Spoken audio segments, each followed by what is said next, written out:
bagaimana perbedaan pola stratigrafi dan struktur antara dua cekungan, yaitu cekungan Banggai dan cekungan Barito. Assalamualaikum warahmatullahi wabarakatuh. Perkenalkan, saya Tegar Narendra Anggira Bagaskara selaku mahasiswa yang mengambil mata kuliah elektif studi cekungan. Di sini izinkanlah saya untuk memaparkan mengenai perbandingan pola stratigrafi dan struktur di antara dua cekungan, yaitu cekungan Banggai dan Barito Basin. Pertama, di sini saya akan menjelaskan mengenai cekungan Barito, di mana cekungan Barito terletak pada Provinsi Kalimantan Selatan dengan luasan kurang lebih 75.000 km persegi dengan ketebalan batuan sedimen tersier sekitar 2.000 hingga 5.000 meter di bawah permukaan laut. Cekungan ini dibatasi oleh tinggian Meratus pada bagian timur dan pada bagian utara dibatasi oleh tinggian Paternoster. Di bagian barat dibatasi langsung oleh paparan Sunda dan di bagian selatan dibatasi oleh laut. Kemudian selanjutnya mengenai konfigurasi cekungan, di mana batuan dasar dari cekungan Barito merupakan batuan pratersier yang terdiri dari batuan beku granitik dan andesitik serta batuan metamorf yang terdiri dari perselingan batu lanau dengan batu pasir sisipan konglomerat dan breksi yang terdiri litologi tersebut terdiri di formasi hitam. Selanjutnya yaitu mengenai cekungan Barito merupakan cekungan polifasit, di mana batuan dasar yang ada semakin dalam dari barat ke timur, semakin curam mendekati tinggian Meratus dan terpisah dengan sesar anjak utama yang diperlihatkan sebagai cekungan muka daratan dengan bagian barat yang lebih besar dinamakan sebagai lereng Barito Barat atau paparan Barito, dan bagian yang lebih dalam dinamakan Barito Deep atau Barito Deep.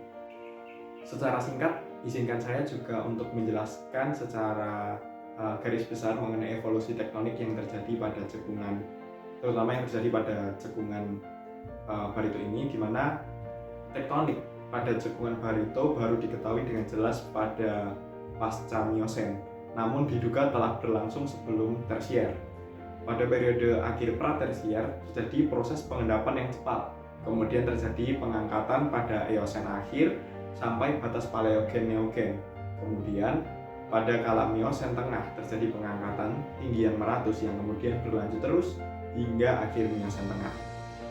Aktivitas Pleistocene mempengaruhi deformasi cekungan Barito dengan adanya pengangkatan, perlipatan, dan penyesaran semua formasi yang telah terendapkan menurut Satyana pada tahun 1995. Kemudian mengenai struktur geologi yang terdapat pada cekungan Barito, di mana struktur geologi regional yang secara umum terdapat pada cekungan Barito yaitu yang pertama adanya lipatan dengan tren dari northeast ke southwest dan patahan yang terjadi pada batuan tersier. Yang kedua adanya sesar naik dan sesar geser ke arah barat laut ke tenggara dan timur laut ke barat daya. Sesar naik tersebut menghasilkan bentukan graben dan horst. Kemudian penjelasan selanjutnya yaitu mengenai pola stratigrafi yang terdapat pada cekungan Barito, di mana untuk pola stratigrafi yang terdapat pada cekungan ini yaitu berawal dari umur pratersier, yaitu basement yang terbentuk yang terdiri atas lava andesit, batu gamping klastik, dan konglomerat polinik.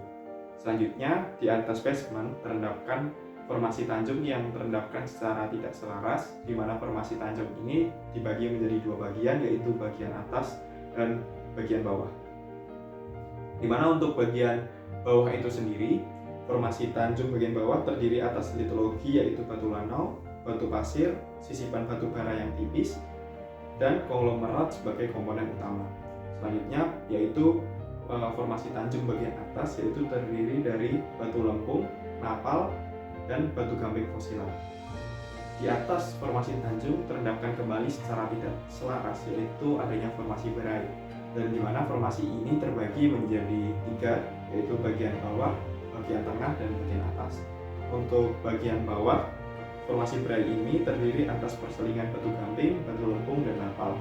Selanjutnya untuk formasi berai bagian tengah yaitu terdiri atas litologi batu gamping yang masif. Sementara untuk bagian atas dari formasi berai terdiri atas perselingan litologi sepi, batu lanau, batu gamping yang sisipan dengan batu bara yang tipis.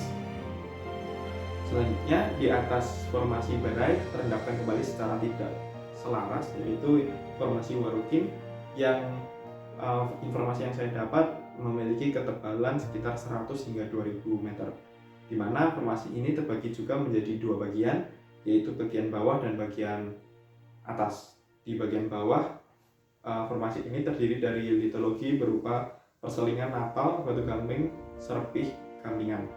Dan yang kedua yaitu bagian atas itu terdiri dari litologi berupa batu bara dengan sisipan lemung, karbonat, dan batu pasir.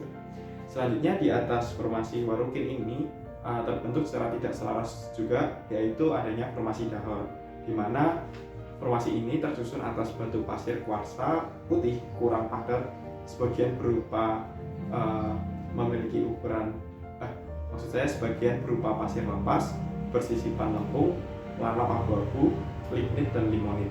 Di lokasi lain juga ditemukan sisipan kerakal kuarsa, kerakal batuan beku bersifat granitis, dan batuan metasedimen. Dan di atas dari formasi dahor ini yaitu formasi yang terakhir berupa endapan aluvium yang tersebar di atas permukaan sebagai formasi yang paling muda. Kemudian apabila dibandingkan dengan cekungan yang ada di Sulawesi yaitu cekungan Banggai, mungkin terdapat sedikit perbedaan antara cekungan Barito dengan cekungan Banggai. Mungkin selanjutnya saya akan jelaskan mengenai cekungan Banggai.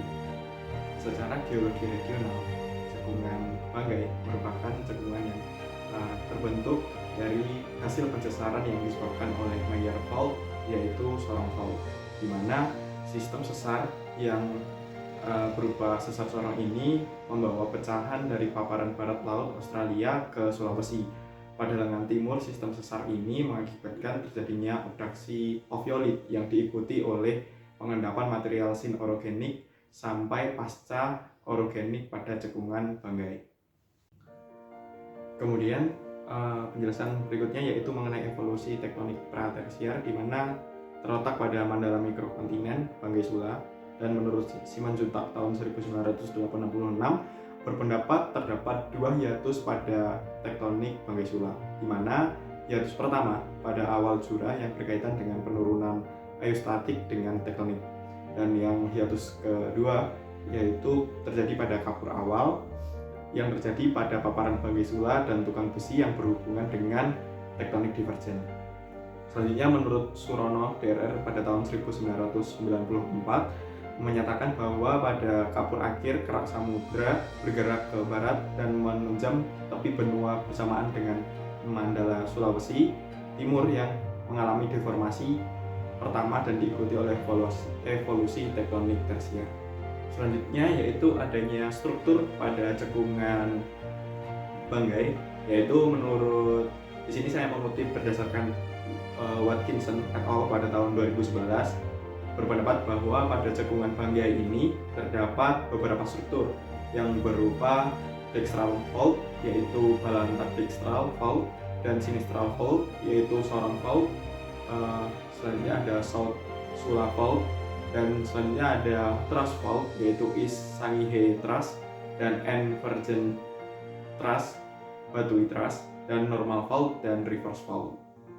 Penjelasan berikutnya yaitu mengenai pola stratigrafi yang ada di cekungan Banggai, di mana secara stratigrafi cekungan Banggai tersusun atas beberapa satuan formasi dengan basement berupa batuan metamorf yaitu skis yang kemudian diintrusi oleh granit, di mana bisa dilihat pada gambar di sini bahwasanya satuan batuan yang menyusun cekungan ini urutan dari tua ke muda yaitu sebagai berikut. Yang pertama yaitu basement berupa skis yang kemudian diintrusi oleh granit, kemudian diendapkan secara tidak selaras oleh endapan Mesozoik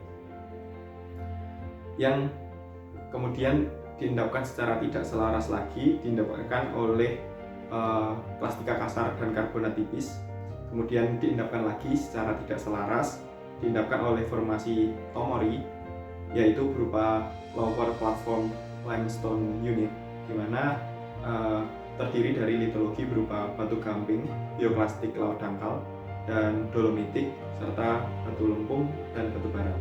Kemudian selanjutnya di atas formasi dari Tomori diendapkan formasi Matindok berumur Miocene tengah yang litologinya terdiri dari batu lempung, batu pasir, batu gamping, dan batu bara. Kemudian di atasnya yaitu ada formasi Minahaki yang berupa upper platform limestone unit, di mana formasi ini berukur Miocene akhir dengan sekuen campuran klastik dan karbonat di bagian bawah serta di bagian atas yaitu berupa batu gamping. Selanjutnya di atas formasi Minahaki ditindih oleh kelompok Sulawesi, di mana kelompok Sulawesi ini terdiri dari formasi Kintom, formasi Bia, dan formasi Kolomba. Di mana kemudian sebelumnya untuk kelompok Sulawesi ini memiliki umur Pliocene dengan litologi berupa klastika butir halus dan kasar, dengan memiliki sortasi yang buruk yang diendapkan secara cepat oleh material ultramafik dari oviolit sebagai komponen utama. Kemudian yang terakhir dengan formasi yang paling muda berupa endapan konglomerat.